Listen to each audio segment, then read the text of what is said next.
ఛానల్లో మీ మీద చాలా ఎలిగేషన్స్ వచ్చాయండి. దాని గురించి మీ వివరణ కొంచెం చెప్పగలుగుతారా మాకు? హలో ఎవ్రీవన్, మా స్పెక్ట్రా గ్రూప్ ఆల్మోస్ట్ 2008 నుంచి మేము ఈ బిజినెస్లో ఉన్నాము. అండ్ ఆల్మోస్ట్ 15 years దాటిపోయింది ఇప్పుడు మేము కంపెనీ నడిపిస్తూ. కొన్ని వేలాది మంది కస్టమర్లకు మేము సర్వీస్ ఇచ్చాము. అండ్ లాస్ట్ 1-2 years నుంచి కొంచెం ఈ టంబ్లింగ్ స్టేజ్లో ఉంది బికాస్ ఆఫ్ గవర్నమెంట్ సిచ్యువేషన్స్. కొన్ని ధరణి ఇష్యూస్ వల్ల మాకు లేఅవుట్ డిలే కావడం జరిగింది.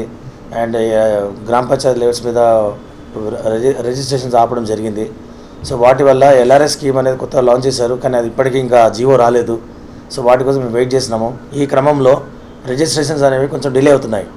అండ్ ధరణి ఇష్యూస్ వల్ల మేము లేఅవుట్ కొంచెం డిలే రావడం వల్ల అప్రూవల్ తెచ్చుకునే టైంకి మేము కొంచెం డిలే అయింది. దానివల్ల డెవలప్మెంట్ కూడా కొంచెం ఇంపాక్ట్ పడింది. కానీ అన్నీ కూడా మేము ఇంట్రాక్ట్ పెట్టాము. మీరు చూస్తే మా షాద్ నగర్ ప్రాజెక్ట్స్ కానీ, మా అమంగల్ ప్రాజెక్ట్స్ కానివ్వండి, మా నార్కెట్పల్లి ప్రాజెక్ట్స్ కానివ్వండి, యాదాద్రిలో కూడా కొన్ని ప్రాజెక్ట్స్ కానివ్వండి, కొన్ని అన్నీ చేస్తూనే ఉన్నాము. ఒక ప్రాజెక్ట్ మాత్రం కొంచెం టెరైన్ ఉంటుంది, దాని వర్క్ కూడా ఆల్రెడీ స్టార్ట్ చేసాము. అండ్ వెరీ షార్ట్లీ మేము అది హ్యాండ్ ఓవర్ చేయబోతున్నాం కస్టమర్స్ అందరు కూడా. సో ఈ క్రమంలో కొందరు కస్టమర్లు కానీ కొందరు వాళ్ళు కొంచెం ప్యానిక్ అయ్యి వాళ్ళు డెవలప్మెంట్ కాదేమో అన్న ఉద్దేశంతో వాళ్ళు రిఫండ్ కోసం రావడం జరుగుతుంది. అండ్ కొందరు కస్టమర్స్ కూడా డిఫాల్ట్ కస్టమర్స్ కూడా చాలామంది రావడం జరుగుతుంది. బికాస్ కోవిడ్ టైంలో చాలామంది కస్టమర్లు డిఫాల్ట్ అయ్యారు. వాళ్ళు ఇన్ టైం కట్టలేకపోవడం వల్ల వాళ్ళు ఇప్పుడు డబ్బులు కావాలని మా దగ్గరికి వస్తున్నారు. సో అదొక సిచ్యువేషన్ మా ముందు డెవలప్ అయింది ఈ మధ్య. సో మేము అన్నీ కూడా అడ్రస్ చేస్తున్నాము, అన్నీ కూడా ఆన్సర్ చేస్తున్నాము. మా నుంచి కూడా మ్యాక్సిమం శతవిధాల ప్రయత్నం చేస్తున్నాం అందరికి సర్వీస్ ఇవ్వడానికి. ఇది మరి డెవలప్మెంట్ ఎందుకు జరగట్లేదండి? అదే అంటే కదండి, ఇప్పుడు కొందరు కస్టమర్స్ కోవిడ్ నుంచి డిఫాల్ట్ అయ్యారు. సో ఆ టైంకి వాళ్ళు కట్టే డబ్బు మేము యాంటిసిపేట్ చేసుకొని మేము డెవలప్మెంట్ చేద్దాం అనుకున్నాము. కానీ ఆ కస్టమర్స్ డిఫాల్ట్ అయ్యారు unfortunately because of Covid and unforeseen reasons. So దానివల్ల మేము డెవలప్మెంట్ స్లో అయింది. Otherwise everything is in talked, అన్నీ నడుస్తున్నాయి. మరి ఇప్పుడు ఏదైతే ల్యాండ్ బ్యాంక్ ఉందంటున్నారు, ఇప్పుడు లీగల్ ఇష్యూస్ ఉన్నాయి అంటున్నారు కదా, మరి అవి ఎప్పుడు క్లియర్ అవుతాయి? మరి మీరు కస్టమర్స్కి ఎప్పుడు రిజిస్ట్రేషన్ చేస్తారు? ల్యాండ్ బ్యాంక్ ఇష్యూ అనేది ఏది లేదు. మేము అన్నీ కూడా మేము ప్రాపర్గా క్రాస్ చెక్ చేసుకొని లీగల్గా వెరిఫికేషన్ చేసుకొని మేము డాక్యుమెంట్స్ అన్నీ రిజిస్టర్ చేసుకొని అన్ని ప్రభుత్వ అనుమతులతో మేము లేఅవుట్ తీసుకోవడం జరిగింది. అండ్ ఇంకేమైనా వివరాలు కావాలంటే మా లీగల్ కన్సల్టెంట్ మిస్టర్ రహీం గారు వాళ్ళు ఆన్సర్ ఇస్తారు. రహీం గారు, ఇప్పుడు లీగల్ ఇష్యూస్ మూలాన మేము రిజిస్ట్రేషన్స్ చేయలేకపోతున్నాము అని అంటున్నారు. ఇప్పుడు ఏం లీగల్ ఇష్యూస్ ఉన్నాయండి? అంటే ఈ 2016లో స్పెక్ట్రా కంపెనీ స్టార్ట్ చేయడం జరిగింది. ఈ వెంచర్ని చేసినప్పుడు అప్పుడున్న ప్రభుత్వాలు ఏవైతున్నాయో 2019 వరకు కూడా GP layouts or legal layouts అనేది ఉండే.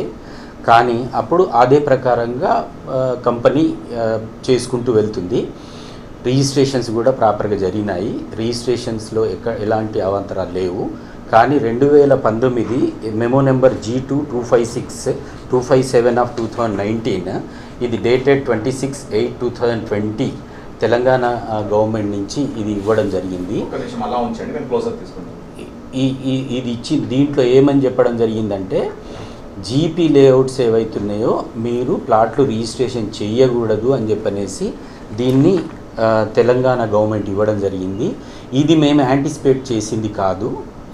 అది మధ్యన వచ్చినందుకు అక్కడ సమస్య ఎదురైంది. దీనిపైన మనం ఆనరబుల్ హైకోర్టు కూడా వెళ్ళడం జరిగింది. అక్కడ రిలీఫ్ ఇచ్చినారు. రిలీఫ్ ఇచ్చిన తర్వాత దానిపైన ఆనాడు ఉన్నటువంటి state government, Telangana state government they approached honourable supreme court. SLP file చేసినారు. ఎస్ఎల్పి ఫైల్ చేసిన తర్వాత అక్కడ స్టే కూడా ఇవ్వడం జరిగింది. ఆ స్టే మీద మళ్ళీ కూడా మేము హైకోర్టులో తెలంగాణ హైకోర్టులో కూడా మళ్ళీ ఫైల్ చేయడం జరిగింది. తెలంగాణ హైకోర్టులో ఫైల్ చేసినప్పుడు రిట్ పిటిషన్ నెంబర్ 16/481/2022 ఇది కూడా మనం ఆర్డర్ తీసుకోవడం జరిగింది. దీంట్లో honourable high court of Telangana state ఏమని చెప్పిందంటే subject to the outcome of the SLP which is pending before the honourable supreme court అని చెప్పనేసి ఇచ్చుకుంటూ దీన్ని ఏదైతుందో రిజిస్ట్రేషన్స్ మీరు చెయ్యండి, రిజిస్ట్రేషన్స్ మాత్రం ఆపకూడదు. అదేవిధంగా పెండింగ్ రిజిస్ట్రేషన్స్ ఏవైతే ఉన్నాయో వాటన్నిటిని కూడా రిలీజ్ చేయండి అని చెప్పి ఇవ్వడం జరిగింది. దీని ప్రకారంగా కొంతమంది సబ్ రిజిస్ట్రార్లు కొంతకాలం మాత్రం అవి రిలీజ్ చేసినారు. బట్ వాళ్ళు ఈ రోజు వరకు కూడా దీన్ని ఈ ఆర్డర్ను కూడా వాళ్ళు ఒబే చేయట్లేదు. దీనివల్ల రిజిస్ట్రేషన్స్ ఆగిపోయింది మాత్రం ఇది నిజం. అదేవిధంగా ఏది ఎల్ఆర్ఎస్ కూడా కట్టుకోమని చెప్పడం జరిగింది. ఎల్ఆర్ఎస్ కట్టుకోమని చెప్పడం తర్వాత ఎల్ఆర్ఎస్ కూడా అన్నీ కూడా అప్లై చేయడం జరిగింది. ఎల్ఆర్ఎస్ కూడా మా దగ్గర క్లియర్గా దాని ఎవిడెన్సెస్ ఉన్నాయి. It was in the year 2020 అండి. ఎక్కడ కూడా ఇక్కడ కస్టమర్స్ కానివ్వండి మిగతా ఎవరికి కూడా నొచ్చుకోవాలనో వాళ్ళని కష్టపెట్టాలనో వాళ్ళని ఏదైనా ఇబ్బంది పెట్టాలనే ఉద్దేశం మాత్రం మా కంపెనీకి లేదు. అదేవిధంగా కొంతమంది కావాలని చెప్పనేసి దీంట్లో అంటే సేమ్ నేచర్ ఆఫ్ బిజినెస్లో ఉన్న వాళ్ళు ఎవరైతే ఉన్నారో వాళ్ళు కొంత పార్ట్ ఆఫ్ ది ప్రాపర్టీని మేము పర్చేజ్ చేసిన ల్యాండ్ ఏదైతుందో కంపెనీ పర్చేజ్ చేసిన ల్యాండ్ను ఎంక్రోచ్ చేసినారు. ఆ ఎంక్రోచ్ చేసి ఇంటర్ఫియర్ అవుతున్న దాన్ని ఏదైతుందో దాన్ని కూడా మళ్ళీ హైకోర్టు మన భువనగిరి కోర్టులో కూడా ఓఎస్ నెంబర్ 2/24 ఫైల్ చేసుకున్న తర్వాత దాంట్లో ఇంజంక్షన్ ఆర్డర్ కూడా తీసుకోవడం జరిగింది. ఇలాంటి పోటీ ఉన్న వాళ్ళు ఎవరైతే ఉన్నారో ఈ మధ్యన కొన్ని అంటే ఏదో ఒక ఛానల్లో మాఫియా అని అదని ఇదని చెప్పనేసి ఎలాంటి ఆధారాలు లేకుండా వాళ్ళందరూ కూడా ఇవ్వడం జరిగింది. అది కూడా నేను చూసినాను. వారు జగన్ గారు చూపెట్టడం జరిగింది. దానిపైన కూడా లీగల్ నోటీస్ ఇష్యూ చేస్తున్నాము. అదేవిధంగా డిఫమేషన్ కేసు కూడా ఫైల్ చేస్తున్నాము.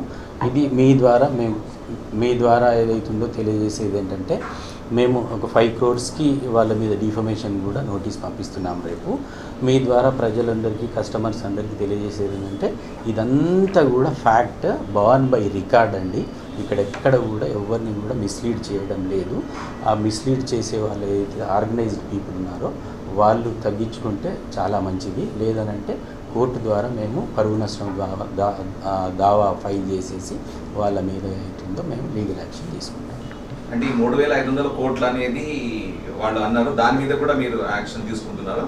అవును, 3,500 కోట్లు అని చెప్పనేసి నిరాధారమైనటువంటి ఆరోపణలు చేయడము, మాఫియా అని చెప్పనేసి ఏదైతే అంటే మార్కెట్లో మాకు ఒక గొప్ప పేరు ఉంది. 2008 నుంచి ఈ స్పెక్ట్రా కంపెనీ అంటే ఒక గొప్ప పేరు ఉంది, అందరికీ తెలుసు. చాలా డెవలప్మెంట్స్ చేసినారు, చాలా పూర్తి చేసినారు. ఎక్కడెక్కడైతే వెంచర్స్ ఉన్నాయో పూర్తి చేసినారు. ఎలాంటి there is no any black spot on their earlier career. అట్లాంటిది ఈరోజు మాఫియా అని చెప్పే పదం వాడడం ఏదైతుందో దిస్ ఈజ్ మోస్ట్ అన్ఫార్చునేట్ అండి. దానిపైన తప్పనిసరిగా లీగల్ యాక్షన్ తీసుకోవడం జరుగుతుంది. Okay, thank you very much అండి. హోప్ మీ సందేశము మా ద్వారా మేము మీ కస్టమర్స్ అందరికీ చేర్చడానికి ట్రై చేస్తాం. Thank you.